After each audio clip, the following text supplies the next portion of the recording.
बहुत समय पहले आशी भृगु और उनकी पत्नी काव्या के घर एक तेजस्वी पुत्र का जन्म हुआ, जिसका नाम रखा गया शुक्र। शुक्र बचपन से ही अत्यंत बुद्धिमान और कुशाग्र थे। उनकी आंखों में गहरा ज्ञान और चेहरे पर शांत भाव था। शुक्र का बचपन ऋषियों के आश्रम में गुजरा। वे बचपन से ही प्रकृति और ब्रह्मांड के रहस्यों को समझने में रुचि रखते थे।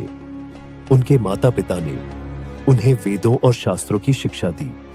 उनके गुरु अंगिरा ऋषि थे, लेकिन शुक्र ने महसूस किया कि अंगिरा ऋषि अपने पुत्र बृहस्पति को अधिक महत्व देते हैं और अन्य शिष्यों की उपेक्षा करते हैं। इससे आहत होकर शुक्राचार्य ने शिक्षा के लिए नए मार्ग की खोज की। वे भगवान शिव की तपस्या करने निकल पड़े। छोटे से बालक ने कठोर तपस्या की, जो किसी साधारण व्यक्ति के बस की बात नहीं थी। उनकी तपस्या से प्रसन्न होकर भगवान शिव ने उन्हें संजीवनी विद्या का ज्ञान दिया, जिससे मृत को भी जीवित किया जा सकता था।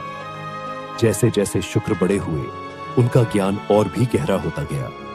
उन्होंने केवल वेद और शास्त्र ही नहीं, बल्कि राजनीति, आयुर्वेद और खगोल विज्ञान में भी महारत हासिल की। वे जानते थे कि हर जीव की रक्षा और जीवन में संतुलन बनाए रखना कितना महत्वपूर्ण है। देवताओं और असुरों के बीच के संघर्षों को देखकर शुक्राचार्य ने असुरों का मार्गदर्शन करने का निर्णय लिया।